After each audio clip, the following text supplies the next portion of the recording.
Saya akan melanjutkan tentang 5 posisi kontrol guru. Jadi di sini ada 5. Yang pertama, guru sebagai penghukum. Yang kedua, guru pembuat orang merasa bersalah. Yang ketiga, guru sebagai teman. Yang keempat, guru sebagai pemantau. Dan yang kelima, guru sebagai manajer. Sebelum saya jelaskan ini, sebagai apa kita? Posisi yang mana kita? Nomor 1. Ya. Paling banyak adalah nomor yang 1 ya. Baik. Penghukum, guru sebagai penghukum.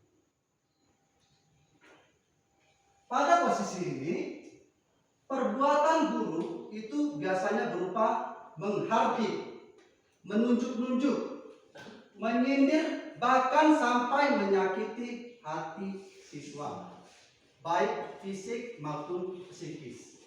Hasilnya, siswa akan memberontak, menyalahkan orang lain, dan bahkan dia sampai berbohong.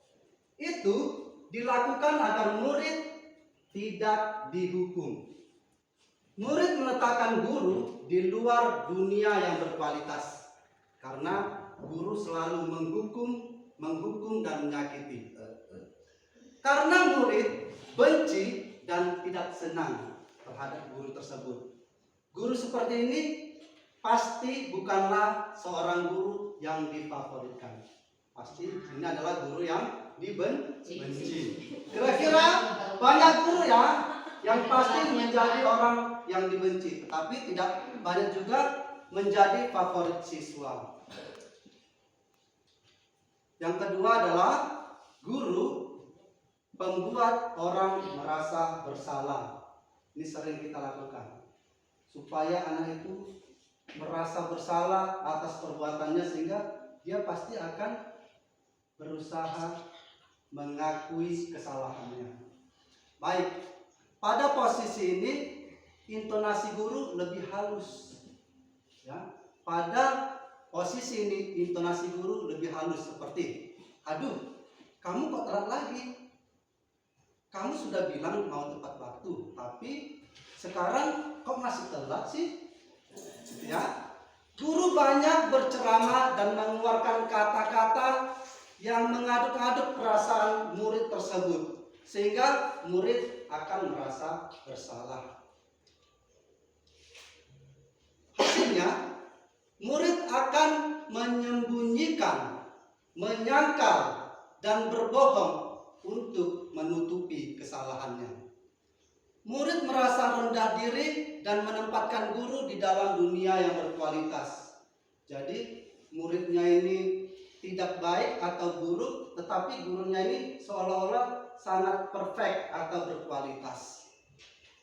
Dan murid akan mengatakan, "Maafkan saya ya Pak, maafkan saya ya Bu." Murid menganggap dirinya bukanlah murid yang baik.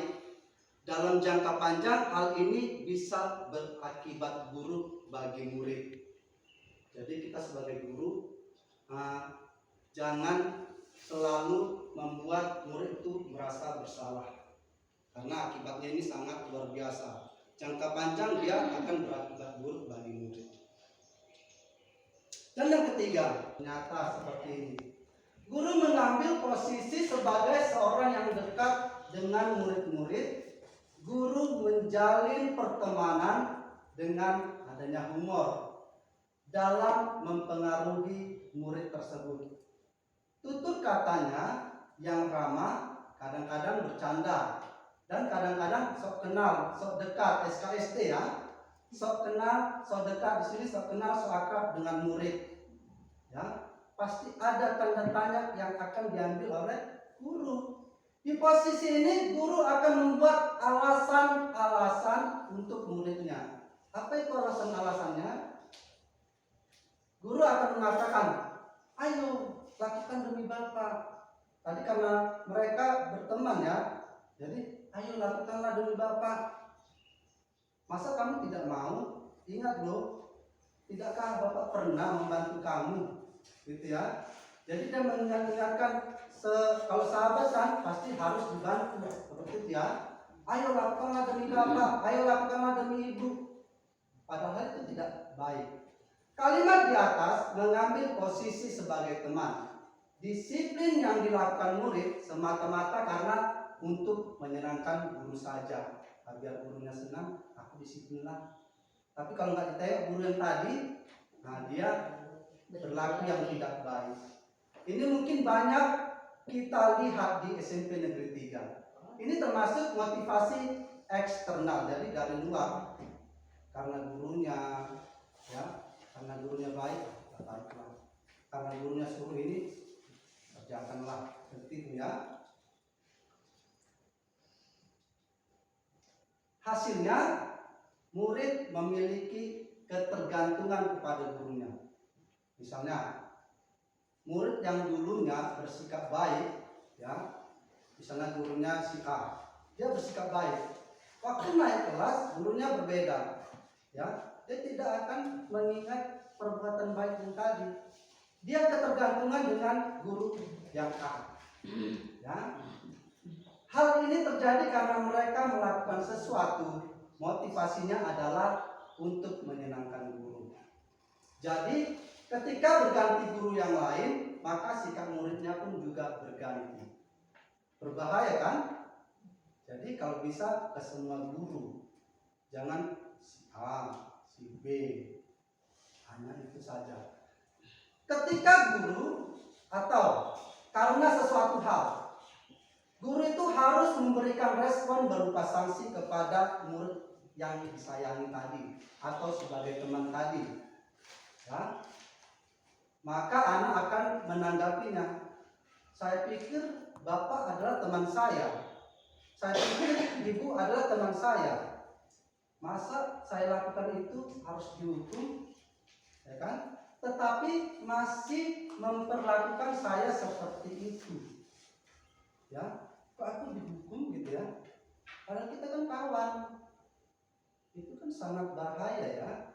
Jadi selanjutnya yang keempat adalah guru sebagai pemantau. Sebelumnya guru dan murid sudah membuat peraturan kelas, keyakinan kelas, ya.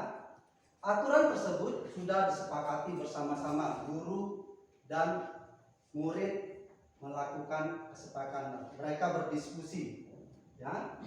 Kemudian apa yang menjadi konsekuensi jika tidak melakukannya? Pada posisi ini, jika murid tidak disiplin, guru lebih santai, ya. Guru lebih santai. Guru tidak menghardik, tidak menghukum, ya, tidak membuat murid itu merasa bersalah, tetapi berkata dengan intonasi yang datar, ya. Dan guru mengingatkan, dia mengingatkan saja peraturan yang telah disepakati, yaitu apa peraturannya, ya, apa peraturannya, apa kesepakatannya, apa keyakinannya, ya. Gurunya bilang itu aja dan muridnya berpikir, Jadi guru hanya menghitung, mengukur dan memberikan konsekuensi, ya. Jika anaknya baik, kasih bintang 1, besok lagi 2, 3 gitu. Kalau muridnya melakukan kesalahan, ingatkan konsekuensinya apa, ya. Akibatnya murid menyesuaikan diri bila diawasi. Kalau diawasi dia baik, di belakang tidak baik. Ini sering terjadi. Jangan ribut anak, bapak permisi dulu kantor. Iya pak, kan? Kita keluar baru melangkah saja muridnya sudah ribut.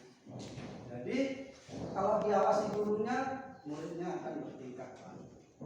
Murid hanya akan menitik beratkan pada akibat ataupun hadiah untuk dirinya. Jadi murid akan berkata, berapa banyak bintang yang harus saya peroleh, gitu ya? Atau berapa halaman yang harus saya tulis. Ini tadi konsekuensi ya. Berapa banyak bintang yang harus saya peroleh. Berapa halaman yang harus saya tulis?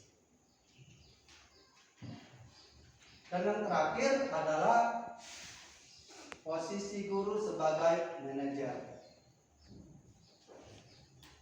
Pada posisi manajer, guru akan mengajukan pertanyaan-pertanyaan. Ya, banyak pertanyaan-pertanyaan. Bertanya apa yang membuat mereka terlambat. Jika misalnya ada beberapa atau satu orang siswa terlambat, jangan langsung dihukum, tetapi memberikan pertanyaan-pertanyaan. Anak diharapkan jujur dalam menjawab pertanyaan tersebut. Misalnya, kenapa kamu terlambat? Saya terlambat karena menonton YouTube, Pak. Saya terlambat karena main game online, Pak, dan sebagainya. Terhadap jawaban murid, guru merespon dengan kata-kata seperti, apa yang kamu yakini tentang keyakinan kelas kita bahwa Anda akan menghargai waktu? Ya. Apa yang kamu yakini tentang keyakinan kelas kita bahwa Anda akan menghargai waktu?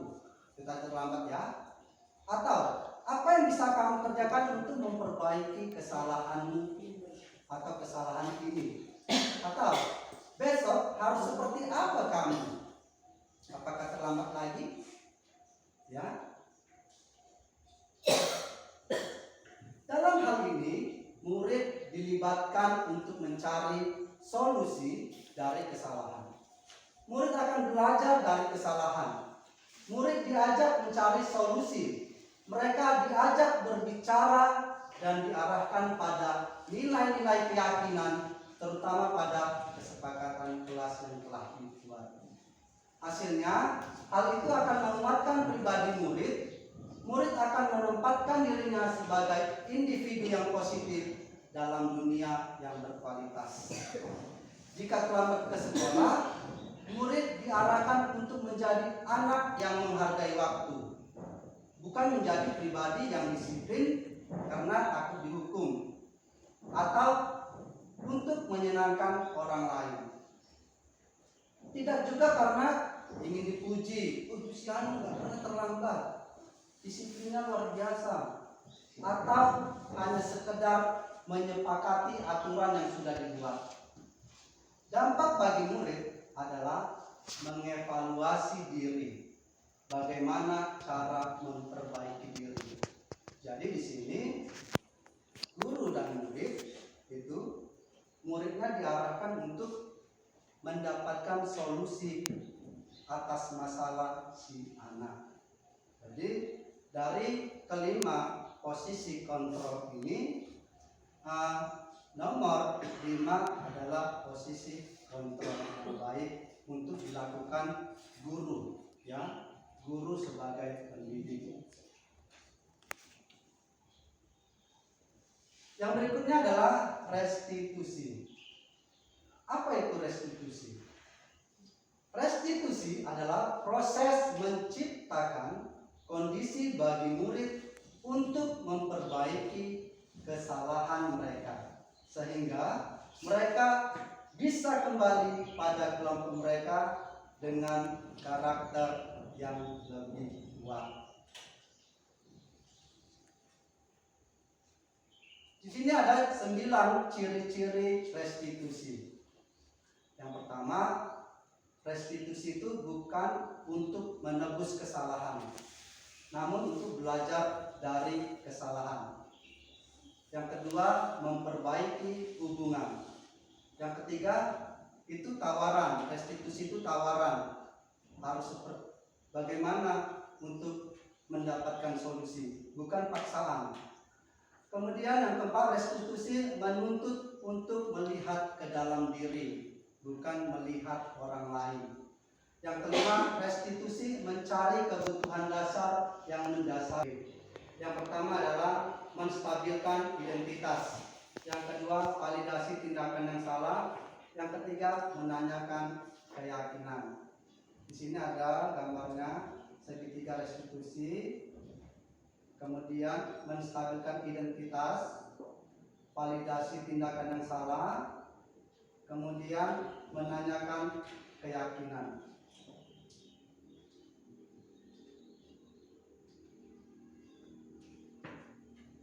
Di sini kita akan membahas yang pertama, stabilkan identitas atau menstabilkan identitas. Untuk membuat anak yang merasa gagal menjadi positif terhadap dirinya. Ini guru akan berkata, contohnya yang pertama, berbuat salah itu hal yang manusiawi. Ya, berbuat salah itu hal yang manusiawi. Yang kedua, tidak ada manusia yang sempurna.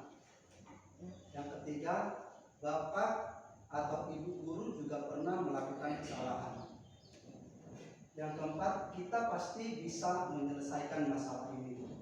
Yang kelima, bapak, ibu tidak tertarik untuk mencari siapa yang benar atau siapa yang salah. Bapak ibu tertarik untuk menyelesaikan masalah. Kemudian kalau kamu menyalahkan dirimu sendiri terus-menerus, apakah kamu bersikap baik pada diri sendiri? Ya, jadi menstabilkan identitas supaya dia jangan terpojok, ya, bahwa jangan cuma dia aja, sedunia ini hanya dia yang melakukan itu, hanya dia yang pernah melakukannya. Jadi teman-temannya, bapak guru juga pernah melakukan kesalahan. Yang kedua, validasi tindakan yang salah. Membantu murid mengenali kebutuhan dasar yang ingin dipenuhi ketika melakukan kesalahan. Guru akan berkata, yang pertama, kamu bisa saja kan melakukan hal yang lebih buruk, tetapi kamu tidak melakukannya kan? Ya, di sini kamu bisa saja melakukan hal yang lebih buruk dari ini, tapi kamu tidak melakukannya kan? Supaya apa? Supaya dia tidak melakukan yang lebih lagi, menyadarkan dia. Yang kedua, kamu pasti punya alasan mengapa melakukannya. Apa yang penting bagimu? Maukah kamu belajar cara lain untuk mendapatkan kebutuhan yang kamu butuhkan tanpa harus memukul? Apakah kamu bisa melakukan dengan lebih baik besok? Ya. Jadi guru menanyakan hal-hal seperti ini.